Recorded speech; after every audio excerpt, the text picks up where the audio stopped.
नमस्कार, स्वागत है आपका हस्तक्षेप के विशेष बुलेटिन दिन भर की खबर में।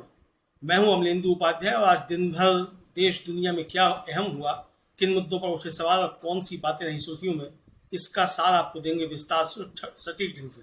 चलिए शुरुआत करते हैं आज की दिन भर की खबरों के बुलेटिन की। असम के चागांव में आज कांग्रेस के राष्ट्रीय अध्यक्ष मल्लिकार्जुन खड़गे और लोकसभा में नेता विपक्ष राहुल गांधी ने कांग्रेस कार्यकर्ताओं की एक अहम बैठक को संबोधित किया। इस दौरान राहुल गांधी ने असम के मुख्यमंत्री को भारत का सबसे भ्रष्ट मुख्यमंत्री बताते हुए तीखा हमला बोला और कहा कि अब ना उसे मोदी बचा पाएंगे न शाह। वहीं खड़गे ने मणिपुर की हालात, लेबर कोड और नियुक्ति पत्र बांटने जैसी घटनाओं को लेकर प्रधानमंत्री नरेंद्र मोदी की कार्यशैली पर सवाल खड़े किए। दोनों नेताओं ने केंद्र और राज्य की भाजपा सरकारों को चंद पूंजीपतियों की सरकार करार देते हुए जनता से कांग्रेस की विचारधारा और संघर्ष के पक्ष में खड़े होने का आह्वान किया। राहुल गांधी ने कहा कि असम का मुख्यमंत्री भारत का सबसे भ्रष्ट मुख्यमंत्री है और कुछ ही समय में कांग्रेस के बब्बर शेर उसे जेल पहुंचाएंगे। इसका डर उसकी आंखों में साफ दिख रहा है, क्योंकि उसे अब ना मोदी बचा पाएंगे और ना ही शाह। आपके चीफ मिनिस्टर अपने आप को चीफ मिनिस्टर नहीं समझते हैं, असम के राजा समझते हैं। और असम का राजा 24 घंटे कभी अदानी को, कभी अंबानी को आपका धन, आपकी जमीन देने में लगे हुए हैं। मगर अगर आप उनकी आवाज अच्छी तरह सुनोगे, टीवी में अगर आप उनको अच्छी तरह देखोगे, तो आपको पता लगेगा कि आवाज के पीछे डर है। बड़ी बड़ी बातें करते हैं, चिल्लाते हैं, मगर आप आज जाकर टेलीविजन पे उनका चेहरा देखना, उनकी आवाज सुनना और आपको दिखेगा कि उनकी आवाज में, उनके दिल की गहराई में डर है। क्योंकि वो जानते हैं कि एक ना एक दिन कांग्रेस के जो बब्बर शेर हैं उन्हें पकड़ के जेल के अंदर डाल देंगे। वो जानते हैं कि जो उन्होंने भ्रष्टाचार किया है, उनके परिवार ने जो भ्रष्टाचार किया है, कभी ना कभी उसका हिसाब उन्हें असम की जनता को देना पड़ेगा। मैं बिना सोचे समझे नहीं बोलता हूं और आमतौर से जब मैं जो बोलता हूं वो होता है। और मैं आज आपको बोल रहा हूं कि कुछ ही समय में आपको यही मीडिया वाले आपके चीफ मिनिस्टर को जेल जाते हुए दिखाएंगे और इससे उनको ना मोदी बचा पाएगा, ना अमित शाह बचा पाएगा। आप देखना, वो जेल के अंदर आपको दिखेंगे। राहुल गांधी ने कहा, आज दो हिंदुस्तान बन रहे हैं। अरबपतियों के बच्चे जो भी सपना देखना चाहते हैं देख पाते हैं। हजारों करोड़ रुपए की शादी होती है, मगर आम जनता के लिए गलत जीएसटी, महंगाई, अग्निवीर और निजीकरण है। हम इसके खिलाफ हैं और लड़ाई विचारधारा की है। राहुल ने आगे कहा कि असम में भी हमारे कार्यकर्ता पार्टी की विचारधारा के लिए लड़ते हैं और उसकी रक्षा करते हैं। आप हमारे शेर और शेरनियां हैं, इसलिए मैं आपका दिल से धन्यवाद करना चाहता हूं। जैसे असम में हमारी हजारों एकड़ जमीन किसी न किसी बहाने अडानी, अंबानी, रामदेव को दी जा रही है, ऐसा ही पूरे देश में हो रहा है।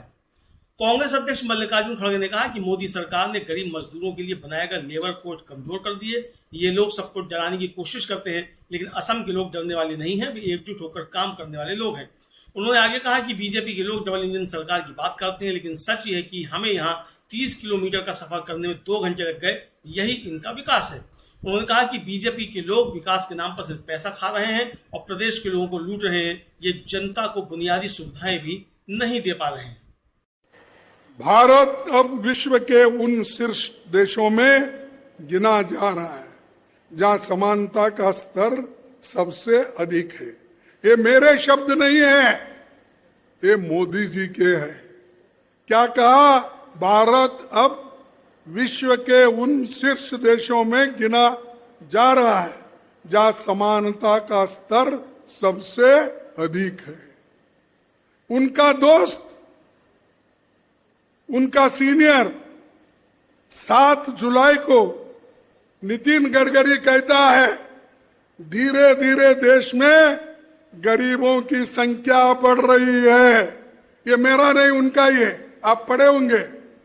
क्या कहा? धीरे धीरे देश में गरीबों की संख्या बढ़ रही है और धन कुछ अमीर लोगों के हाथों में केंद्रित होता जा रहा है। ये नहीं होना चाहिए। अरे ये आरएसएस का आदमी है गडकरी, ये बीजेपी का आदमी है, आपके मंत्रिमंडल में है, वही आदमी ये कह रहा है।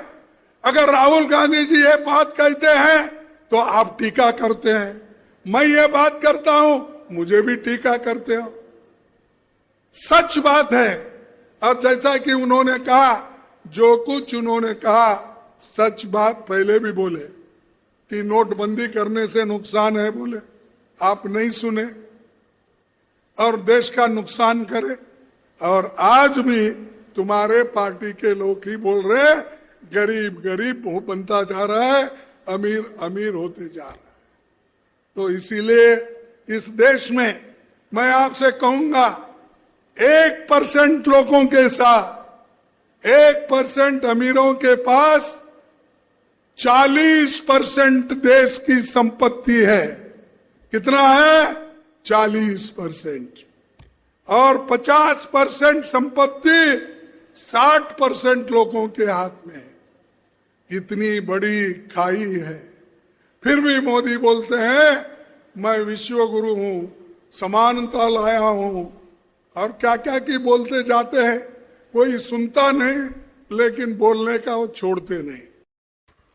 सुप्रीम कोर्ट ने आज अशोका विश्वविद्यालय के प्रोफेसर अली खां महमूदाबाद की ऑपरेशन सिंदूर पर सोशल मीडिया पर पोस्ट करने के लिए हरियाणा पुलिस द्वारा दर्ज की गई एफआईआर के खिलाफ याचिका पर सुनवाई की। शीर्ष अदालत ने हरियाणा सरकार से राष्ट्रीय मानवाधिकार आयोग द्वारा महमूदाबाद के खिलाफ एफआईआर दर्ज करने के तरीके पर संज्ञान लेने पर उसकी प्रतिक्रिया के बारे में भी पूछा। न्यायमूर्ति सूर्यकांत और न्यायमूर्ति जॉय माल्या बागची की खंडपीठ ने सख्त टिप्पणी करते हुए एसआईटी को याद दिलाया कि इसका गठन विशेष रूप से यह जांच करने के लिए किया गया था कि क्या पोस्ट में इस्तेमाल किए गए शब्दों से कोई अपराध बनता है, घूम फिर कर पूछताछ शुरू करने के लिए नहीं। शीर्ष अदालत ने हरियाणा सरकार से राष्ट्रीय मानवाधिकार आयोग द्वारा इस मामले में संज्ञान लेने पर उसकी प्रतिक्रिया भी मांगी। जस्टिस सूर्यकांत और जॉय माल्या बागची की पीठ ने सुनवाई करते हुए कोर्ट के आदेशानुसार एसआईटी ने अपनी रिपोर्ट दाखिल की। वरिष्ठ अधिवक्ता कपिल सिब्बल महमूदाबाद की तरफ से पेश हुए। उन्होंने तर्क दिया कि 28 मई के आदेश में जांच को केवल 2 एफआईआर की सामग्री तक सीमित रखने का निर्देश दिया गया था, लेकिन उनके डिजिटल डिवाइस तक पहुंच नहीं दी गई थी। इस पर जस्टिस सूर्यकांत ने अतिरिक्त solicitor general ASG SB Raju से कहा कि वे जांच में हस्तक्षेप करना नहीं चाहते, लेकिन यह सही दिशा में होनी चाहिए। 2 पोस्ट या लेखों के आधार पर 2 एफआईआर दर्ज किए गए थे। कोर्ट ने एसआईटी से पोस्ट की भाषा की जांच करने और यह बताने को कहा कि किस पंक्ति या पैराग्राफ में अपराध बनता है। जस्टिस सूर्यकांत ने पूछा कि अगर जांच के दौरान कोई ऐसा आपत्तिजनक साक्ष्य मिलता है जो संबंधित एफआईआर से अप्रासंगिक है, तो उसका जांच पर क्या प्रभाव पड़ेगा।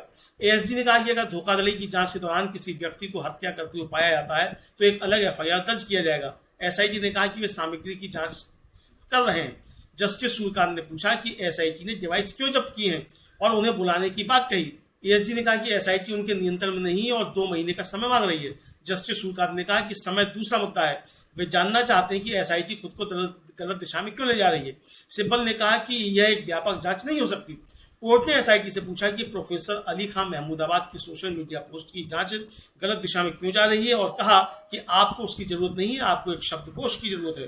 कोर्ट ने दोहराया कि जांच केवल 2 एफआईआर की सामग्री तक ही सीमित रहनी चाहिए, न कि व्यापक जांच में बदलनी चाहिए। आदेश में कहा गया है कि याचिकाकर्ता के खिलाफ दर्ज 2 एफआईआर 8 मई और 11 मई को याचिकाकर्ता द्वारा की गई 2 सोशल मीडिया पोस्ट पर आधारित है, जो पहलगाम में हुए हिंसक हमले के बाद की हैं। कोर्ट ने जांच को जारी रखने की अनुमति दी ताकि प्रयुक्त शब्दों अभिव्यक्तियों की पूरी समझ हो सके। कोर्ट ने स्पष्ट किया कि याचिकाकर्ता को कोई भी ऑनलाइन पोस्ट, लेख लिखने या अपनी राय व्यक्त करने का अधिकार नहीं है, सिवाय इसके कि उसे न्यायाधीन मामलों पर टिप्पणी नहीं करनी चाहिए। महमूदाबाद को गिरफ्तारी से अंतरिम सुरक्षा मिली रहेगी।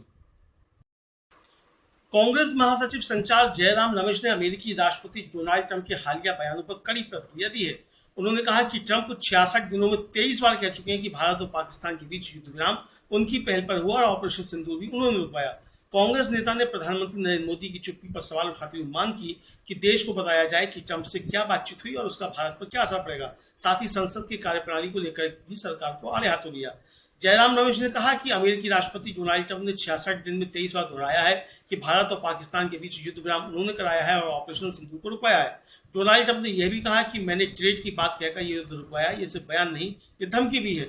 जयराम रमेश ने कहा कि अमेरिका ने कई देशों के साथ व्यापार समझौता किया और इसके लिए देशों पर दबाव भी डालता है। अंतर्राष्ट्रीय समझौते की प्रक्रिया होती है, लेकिन यहाँ तो सब एक तरफा चल रहा है, जो कि अजीब सा है। कांग्रेस नेता ने सवाल किया कि डोनाल्ड ट्रंप लगातार भारत और पाकिस्तान के बीच युद्ध विराम कराने की बात दोहरा रहे हैं, लेकिन पीएम नरेंद्र मोदी खामोश हैं। हम चाहते हैं कि नरेंद्र मोदी देश को बताएं कि उनकी डोनाल्ड ट्रंप से क्या बातचीत हुई और किन समझौतों पर बातचीत हो रही है और उसका हमारे देश पर क्या असर पड़ेगा।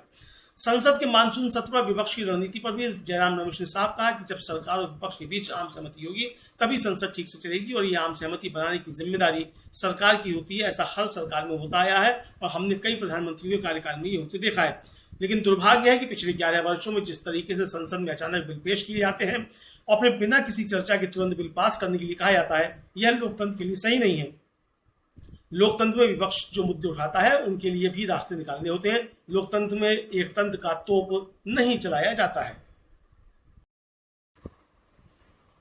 बांग्लादेश में प्रख्यात फिल्म निर्माता सत्यजीत रे के पैतृक घर को तोड़े जाने की खबर ने पश्चिम बंगाल में सियासी हलचल मचा दी है। इस मुद्दे पर पश्चिम बंगाल विधानसभा में भारतीय जनता पार्टी के मुख्य सचेतक शंकर घोष ने केंद्र सरकार से कड़ा रुख अपनाने की मांग की है, तो दूसरी ओर तृणमूल कांग्रेस के सांसद अभिषेक बनर्जी ने भी इस घटना पर गहरी चिंता जताई है और बांग्लादेश सरकार से इसे रोकने की अपील की है।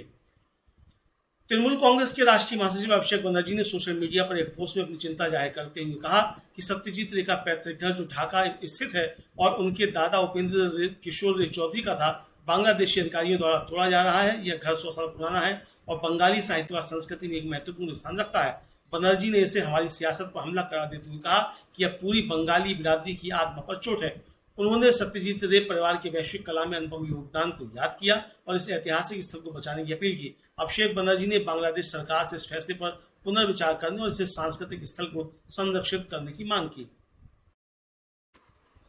लोकसभा में नेता प्रतिपक्ष और कांग्रेस सांसद राहुल गांधी ने ओडिशा के बालासोर में खुद की जान लेने वाली छात्रा के पिता से बात की है।